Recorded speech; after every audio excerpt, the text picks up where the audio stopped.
Today, folks, we have Carney's first day in question period, and the Conservatives ruthlessly attacking him. Other highlights, of course, and we also have Carney's Modular Homes are finally starting to roll out, and David Menzies covered this beautifully, that I need to make sure gets passed along to you guys.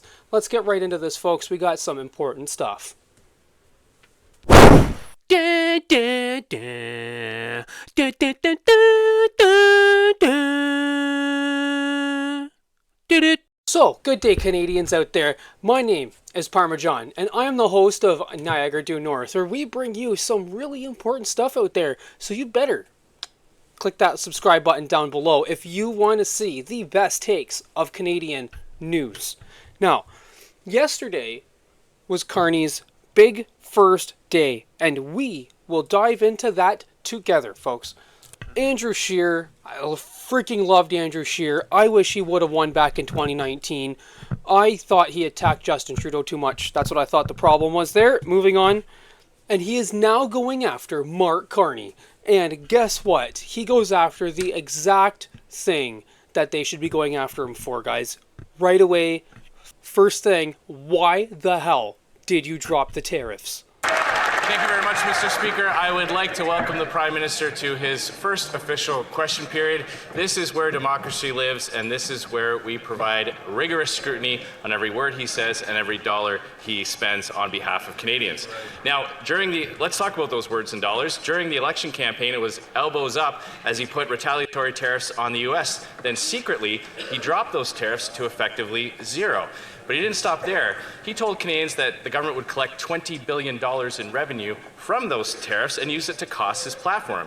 Now that those tariffs are going to bring in $0, two quick questions. Why wasn't he honest with Canadians during the election? And how's he going to make up the shortfall? Is he going to borrow it, print it, or tax it? Mr. Speaker, our tariffs have maximum impact on the United States, minimum impact on Canada, and we are dedicating all the... You mean the 1% of tariffs you have left on America has maximum effects on them? That's a great job. Revenues from those tariffs to supporting the workers and businesses affected by the unjustified American actions. Hear, hear. Nice try. Nice try. I don't think Carney's going to have that bad of a time as every other conservative on YouTube is talking about. TD Bank is forecasting a recession with hundreds of thousands of lost jobs. The PM said undoing the damage of the last 10 years would require great speed, but he's not going to table a budget for 6 months. If he's the man with the plan and the guy you hire in a crisis, why won't he table a budget before he goes on summer vacation? Mr. Speaker, I understand the member of the opposition is very busy. Didn't have a chance to study closely the 100-day plan of the former member from Ottawa, Carleton, which did not include a budget. Our plan includes legislating. Our plan includes That's the funny part about politics. Okay? I believe that. I believe Conservatives wouldn't have a budget, and they wouldn't have a budget till fall either. That's probably why they're going after it, is because they know these things. They knew they weren't going to have a budget, and they knew the Liberals were going to go after them for not having a budget, man. They know what's going on. These guys all know, guys, more than we do. Legislating for one Canadian economy and nation-building projects immediately to grow this economy, and we expect the support from all in this House. They expect it. You better give me the support. I bet they're going to put forward a slew of conservative bills, guys. Watch out. The Honourable Leader of the Opposition. They must be really afraid to come clean with Canadians if they're going to punt it off into the fall. But, Mr. Speaker, with the throne speech yesterday, Liberals have effectively admitted that's going to be a very big day when was that happens. Their policies that caused the suffering. I guarantee that's what he's doing right now. The reason he's not trying to find a deal with Trump is because he's trying to find a deal with other people. We don't need to worry about American tariffs if they're not going to affect us, right? That's what he's doing right now. And he's also got to get the budget situated. That's what he's worried about right now. Because he can't come out and have everything looking like shit. Although, I mean, he wasn't there, so I don't know what the problem is bringing out a budget. Guys, this is a budget. It's pretty terrible. Trudeau did a bad job. Right? Like, what's wrong with that? For Canadians, their reckless borrowing and massive deficits caused the inflation. The carbon tax drove up prices and drove away investment. And their anti-development bills chased jobs out of Canada. Now, the Prime Minister is claiming that somehow the Liberals have changed. Well, he has a chance to prove it to Canadians. If he's serious, will he tell Canadians that pipelines are part of his values by repealing Bill C-69, the No More Pipelines bill? Canada's new government is acting immediately to grow this economy. I just made my maiden speech in this House. Canada's new government, Mr. Speaker, is acting immediately to grow this economy. One Canadian economy out of 13, nation-building projects, one project office, working with the... Mark Carney reminds me of the substitute teacher that I had in grade 5. Okay. She showed a crack, and we penetrated that so bad, she quit. She quit the fucking school board, and she moved away. She showed her weakness. She got angry at a question. And by God, we asked her that question 800 times that day. She didn't take any more. By the time 1 o'clock came around, she didn't take any more questions. There was no more hands. There was no more talking. There was no nothing. And then we just started saying it to each other. This guy really hates a dumb question, a repetitive question. And you know what? It kind of makes sense. I kind of don't blame him, right? It's really funny to come in here, not be a this is where like his non-politician comes in, right? Because he's like, I just did my speech yesterday. Like, what are you like? But he needs to understand Canadians are hurt by this very government that got voted in, and he needs some action immediately. We need something done immediately that shows and proves to us that he is on our side. Provinces to cooperate. We expect the support for the members opposite. Hear, hear. The honourable member. Now, after that, after the Andrew Scheer thing, goes a whole bunch of French stuff. I don't want to cover that. So we can all watch question period, and we can all listen to the horrible interpreters they have there. Not like I'd be any better. But Yves Blanchette, guys, we got to give him in there because he's really good at just poking. Mr. Speaker. The topic that set off this election campaign and the entire basis of the Liberal strategy was the trade and tariff and even the annexation crisis that we've been seeing with Donald Trump. But despite this, yesterday's throne speech, read by a foreign monarch, did not mention trade. It did not mention tariffs. So, Mr. Speaker, I'm wondering how it is that this terrible crisis... That's right, yeah, I don't care about Yves Blanchette, man. Get that crap out of here, man. We are going to get on to the new and improved Conservative members. There are some great people out there. They're not even all highlighted in this video. They didn't even all get to speak. But the first one, Shannon Stubbs goes off on Tim Hodgson because Mark Carney had already left. He's only been in there for 20 minutes. He's already gone. He's had enough of the scrutiny. He's had enough of the dumb questions and the repetitiveness. He won't be able to handle the stupidity of House of Commons. Yesterday, the PM said Canadians shouldn't focus on pipelines. We'll tell that straight to the hundreds of thousands of workers who lost their jobs when these Liberals killed pipelines, LNG exports to allies, and capped Canadian oil and gas. Last year, 98% of Canadian crude went to the U.S., Canada's biggest customer and competitor, due to these Liberals. But in April, the PM said he won't repeal their No New Pipelines, Never Build Anything unlawful Bill C-69 and ignores premiers and businesses. When will he repeal Bill C-69? Yeah! Something about that seemed scripted. Of course it was scripted. Everyone's reading from pages that they prepped. But like, that seemed overacted. You know what I mean? That seemed fake, but like, I like it.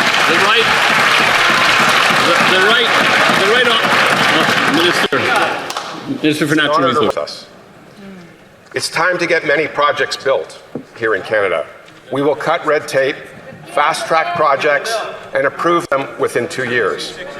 We will create jobs for Canadians and build the strongest economy in the G7. The honourable Hilariously boring, man. Like, member for Lakeland. In 5 years alone, these Liberals killed 16 major energy projects and $176 billion in options to make Canada affordable, safe, self-reliant, and united. And half these ministers, they're the same. These Liberals must kill C-69, but they can't get their story straight. 2 weeks ago, the Culture Minister said Canada doesn't need more pipelines. Last week, the Energy Minister talked a good game, but just like right now, won't commit to concrete action.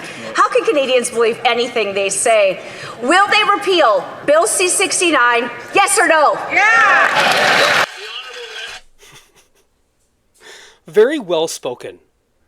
She speaks very well. Very clear. And man, she's hot. We're gonna have enough with the stale pale male on the Liberal side.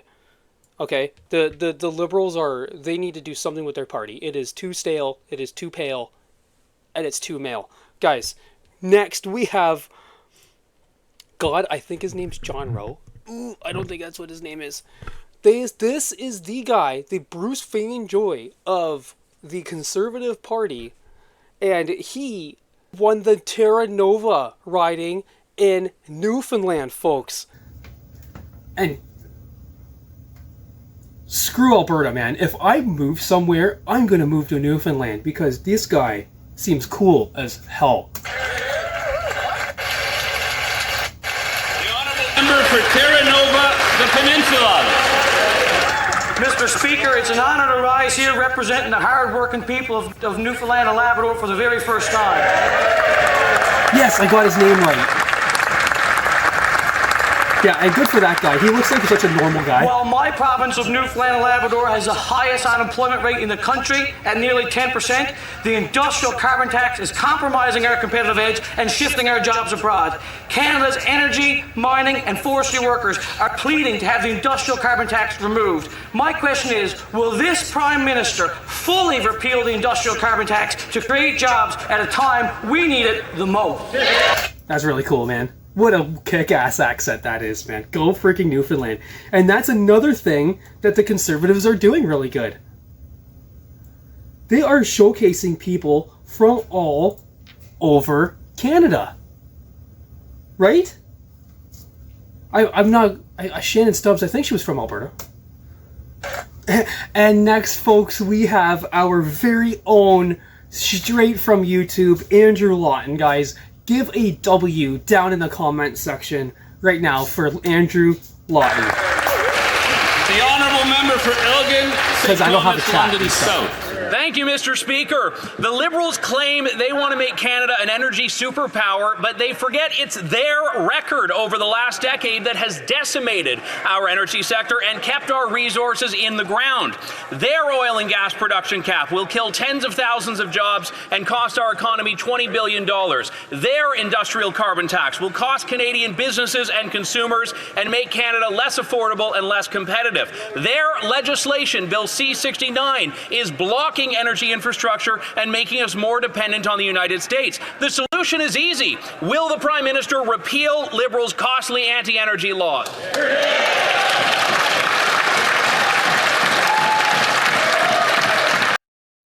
So obviously there's much more, guys. Those were my favorites. And what do you think of this strategy? Because they are going right after the core of net zero. I think Canada might just have to be the ones that take down net zero. I don't think America's doing it good enough. And next for you guys on today's top story, David Menzies is exposing these modular homes that are the future industry of Canada.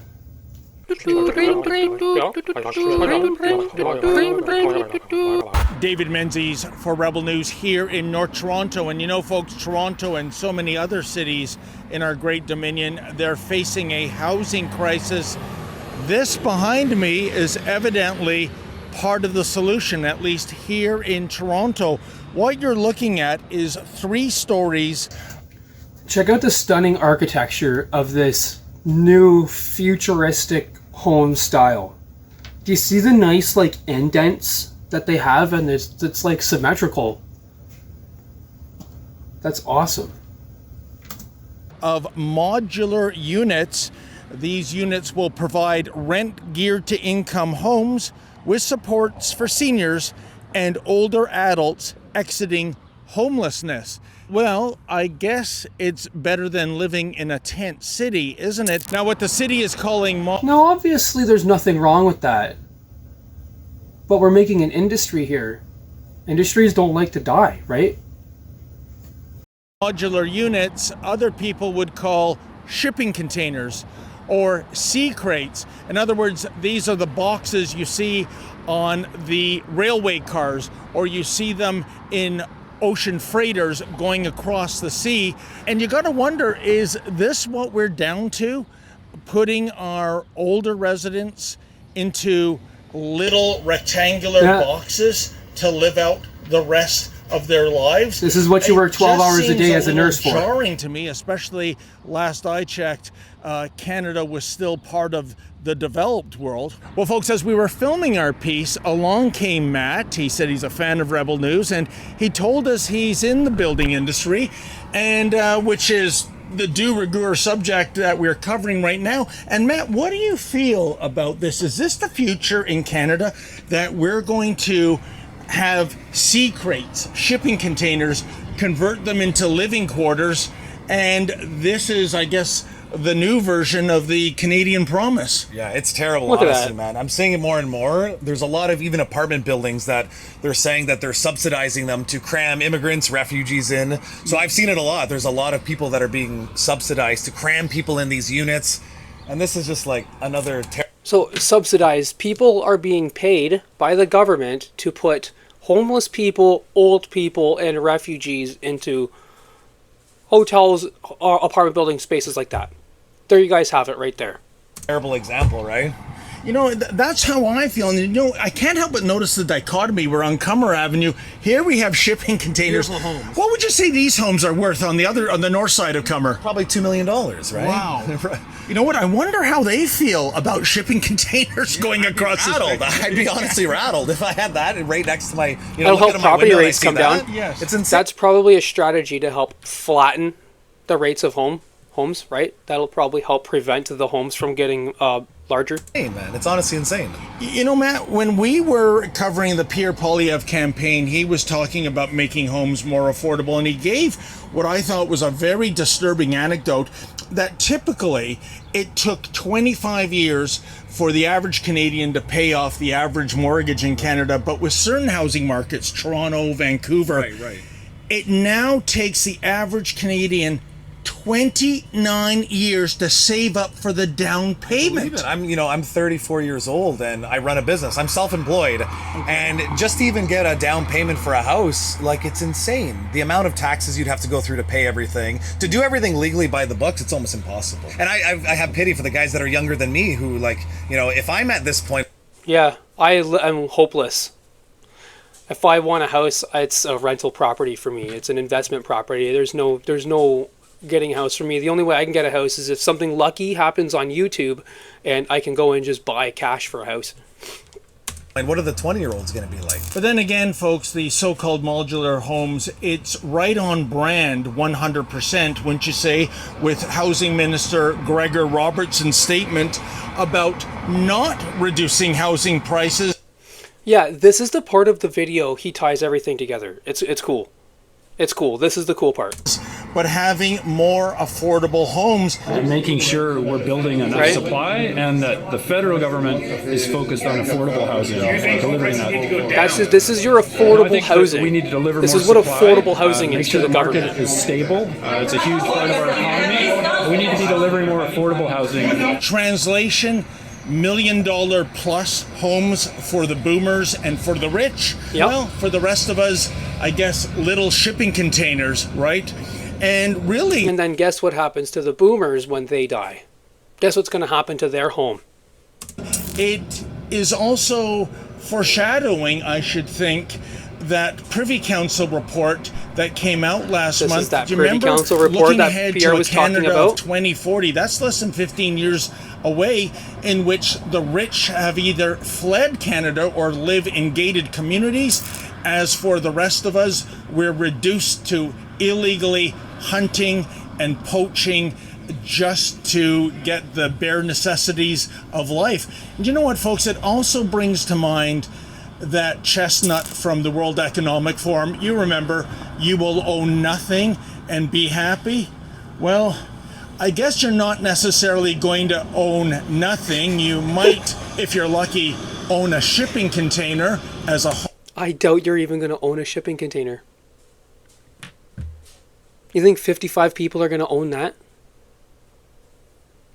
I think one company will own that. As for happiness, well, as for happiness, well, I mean, I don't know about you. I don't think I'd be happy living out the rest of my life in a sea crate. That's the thing. Okay.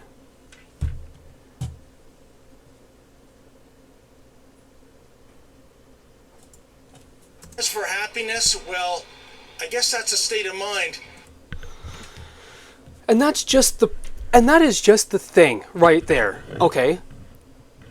Yeah.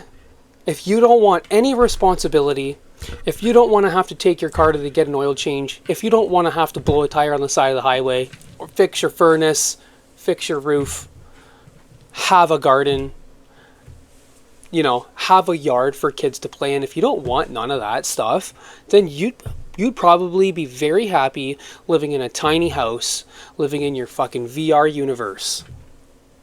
Because that's what the future is. Folks, I'm your host, Parmesan, and this is Niagara Due North. I will catch you guys on the next episode.